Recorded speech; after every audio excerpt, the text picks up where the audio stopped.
Chaque émotion, chaque expérience que vous traversez dans votre vie, c'est, après tout, votre création. Si seulement vous pouviez être conscient que, de toute façon, c'est votre création.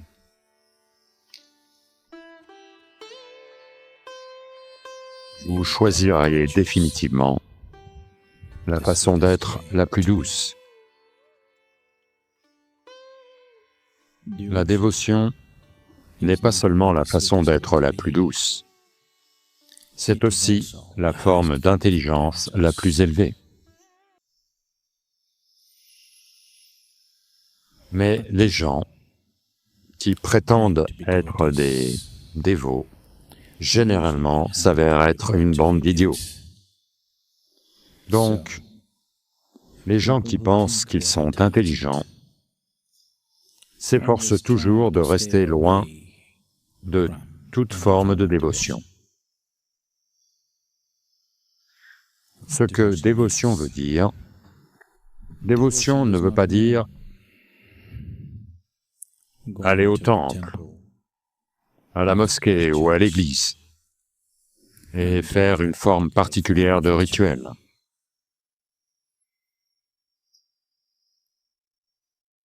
Dévotion veut simplement dire que dans votre vie, quel que soit le moment de votre vie, quand vous êtes conscient qu'il y a quelque chose de plus grand que vous-même qui fonctionne autour de vous, il n'y a pas d'autre façon, vous allez être dévot. Quand vous êtes submergé,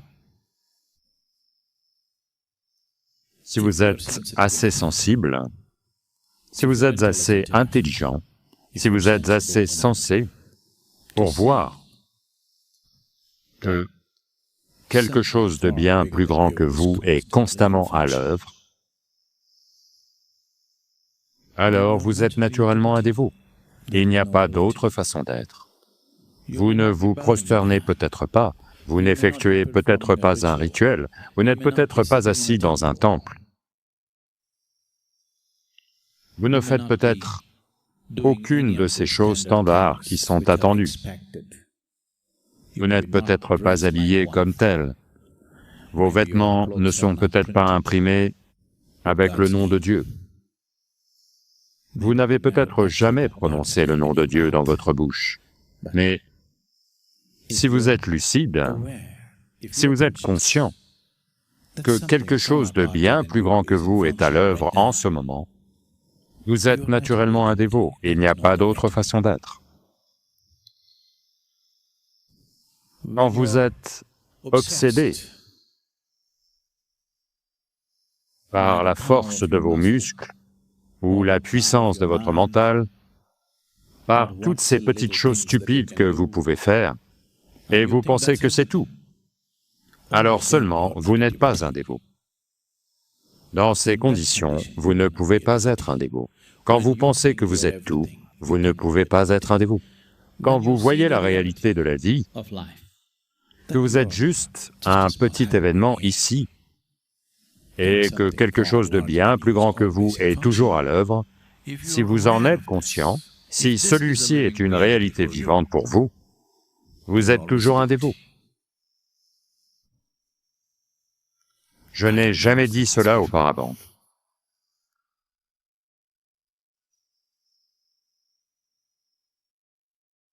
J'hésite à le dire, parce que le mot va se répandre et ruiner ma réputation. Je suis un dévot.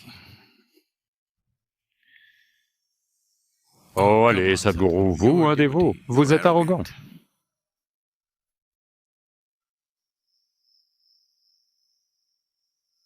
Ça demande beaucoup. Beaucoup pour avoir l'air arrogant.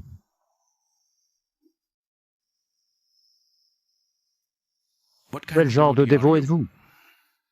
Oh, vous devez être un dévot de Shiva. Shiva est mon partenaire.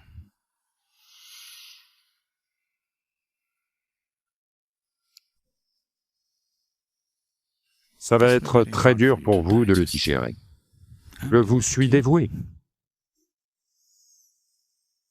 Que vous compreniez ça ou non, c'est très difficile à comprendre. Dévotion ne veut pas dire que je dois me prosterner devant vous, ou toucher vos pieds, ou chanter vos louanges. De toutes les façons, je vis pour vous, c'est de la dévotion. J'ai pris cette naissance même pour faire que cela ait lieu pour vous, et c'est de la dévotion. Quand vous placez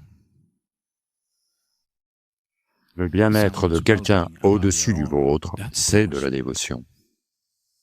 Ce qu'un dévot fait avec une totale aisance,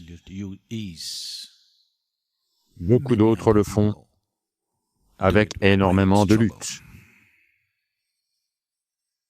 Juste pour mettre ce petit bonhomme de côté, que de lutte, tant de lutte, des vies de lutte.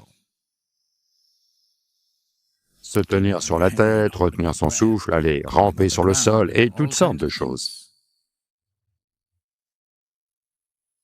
La dévotion est juste une façon simple, douce, belle, de juste se mettre de côté.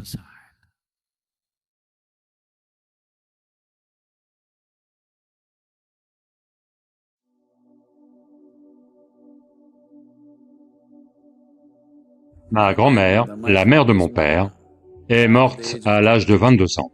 Elle a eu la tuberculose. Les gens croyaient que si on vivait au sommet d'une colline, on pouvait guérir. En environ 8 mois, elle est décédée. La pénicilline aurait pu sauver plus de 200 millions de vies en environ 50 ans. La tyrannie, c'est quand vous ne vous souciez d'aucune autre vie que la vôtre. Ce que la terre vous a donné n'est pas que la nourriture. C'est la terre qui est votre corps. C'est la terre qui est ce tissu. C'est la terre qui est tout ici, n'est-ce pas? Tout et n'importe quoi. Eh bien, cette terre sale a aussi été votre médicament. Le premier antibiotique, qu'on appelle pénicilline, provient d'un champignon de la terre. On estime que l'avènement de la pénicilline aurait pu sauver plus de 200 millions de vies en environ 50 ans. Ça vient de la terre. La streptomycine, sans laquelle des millions de personnes seraient mortes de la tuberculose. Ma grand-mère, la mère de mon père, est morte à l'âge de 22 ans. Quand mon père avait à peine 4 ans, ou un tout petit peu plus de 4 ans. Elle a eu la tuberculose, une famille riche, mais il n'y a pas de traitement. Donc ils lui ont construit une petite maison au sommet d'une petite colline. Parce qu'il y avait cette croyance que si tu vis au sommet d'une colline, si tu respires de l'air pur, il se peut que tu guérisses. Donc ils l'ont installée là, et elle est allée de plus en plus mal. En environ 8 mois, elle est décédée. C'était le processus normal aux générations précédentes. La pénicilline et la streptomycine, ensemble, auraient pu sauver quelque chose comme 400 à 500 millions de vies en une génération. Tout cela vient des sols. Et il y a d'innombrables autres choses. Pourquoi continuer comme ça séparément? Toute la vie que vous connaissez, tous les matériaux que vous utilisez, c'est la Terre, oui ou non? Le moment est venu où, si on ne s'en occupe pas, elle pourrait nous péter à la figure. Il n'y a plus de « pourrait », elle va nous péter à la figure. Si on ne fait pas un effort sérieux pour inverser la tendance, elle va nous péter à la figure. Le mot yoga signifie ceci, spiritualité signifie ceci, que votre expérience de la vie n'est pas limitée aux frontières de votre corps. Si c'était le cas pour chaque être humain, comment pourriez-vous rater les terribles cris de la Terre? La Terre crie. Je suis resté assis pendant des heures et des jours dans des forêts, pas juste en étant vivant, en étant perché, intoxiqué, ivre de vie, parce que la vie bourdonne de façon très exubérante. La plupart des vies, tu ne les verras pas. Mais là même, si tu marches dans diverses autres parties du monde, la Terre crie de douleur. Ce n'est pas quelque chose qu'on invente dans sa tête. La vie crie. Un boucher qui découpe de gros animaux, il n'entend pas le cri de l'animal? Allô? Il y a beaucoup de gens qui tuent d'autres êtres humains. Ils n'entendent pas les cris et les douleurs de ces gens. Ceux qui violent et tuent, vous pensez qu'ils entendent les cris? Ça n'arrive pas. Peut-être que l'oreille entend, mais ça n'arrive nulle part. Donc un boucher qui abat des animaux, il n'entend pas le cri des animaux. Celui qui coupe des arbres ou toute autre chose vivante, il ne les entend pas. De même, celui qui est occupé à détruire la vie invisible, il ne l'entend pas. Ça ne veut pas dire qu'elle n'est pas là. Donc, nous sommes à un moment crucial. Si on fait bien les choses, dans les 10 à 15 prochaines années, vous aurez la satisfaction de voir quelque chose de significatif se produire. Ce n'est pas qu'il y aura un feu d'artifice, ça va arriver tranquillement. Ça va arriver très tranquillement. Vous devez comprendre ceci. Même quand il y avait des événements majeurs, disons la lutte pour la liberté en Inde, la pire forme d'exploitation est arrivée au pays et aux gens. Les gens sont traités comme des chiens. Partout en Inde, des panneaux « Indiens et chiens interdits » dans la plupart des lieux, les restaurants, clubs, tous les lieux importants. Et si tu vas dans n'importe quel bureau, tu peux être n'importe quoi, tu peux être riche, tu peux être éduqué, mais si tu veux t'asseoir sur une chaise, il te faut une autorisation du gouvernement que tu peux t'asseoir sur la chaise, autrement tu dois t'asseoir par terre. Il te faut une autorisation imprimée, autrement tu ne peux pas t'asseoir sur une chaise. Bien que vous ayez été si maltraité, seulement 20% des gens, approximativement, se sont battus pour la liberté. Les 80% restants, de toute façon, quelqu'un se bat. Allez-vous être ces 80%? Je vous le demande. Quand des choses doivent être faites, il faut se lever pour les faire. En Canada, il y a un dicton. Ça veut dire que si quelqu'un est mort, il y a un corps à porter. En Inde, il faut toujours 4 personnes pour porter un corps. C'est une question de respect. 4 personnes minimum doivent le porter.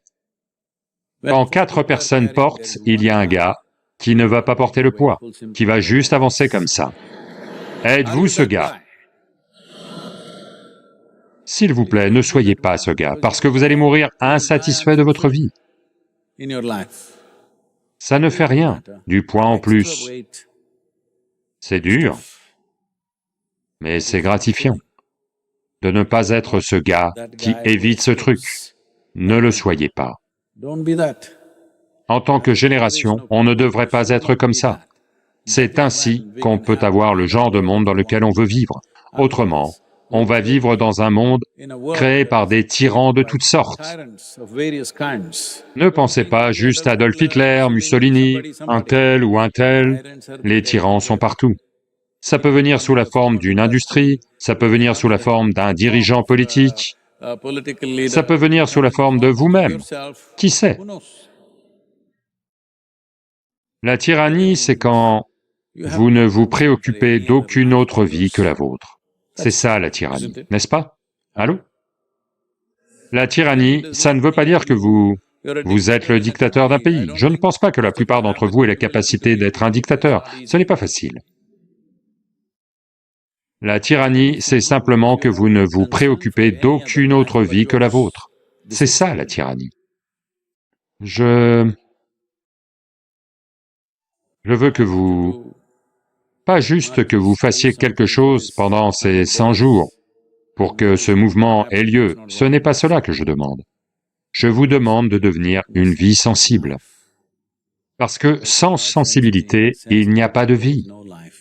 C'est à peu près tout. Être humain signifie beaucoup de possibilités. Le plus haut niveau de sensibilité. Si vous n'en faites pas preuve, alors votre humanité est remise en question. Le sujet, ce n'est pas le mouvement « Sauvons les sols », votre humanité est remise en question. Votre spiritualité a à coup sûr un grand point d'interrogation. Parce que si vous n'avez aucun sentiment pour quoi que ce soit, comment est-ce que ça va marcher? Je n'ai de sentiment que pour celui-ci. Qu'est-ce que ça veut dire? Que mes limites sont fixées, n'est-ce pas? Mes limites sont fixées comme un bloc de béton, rien au-delà de ça. Ne devenez pas cela.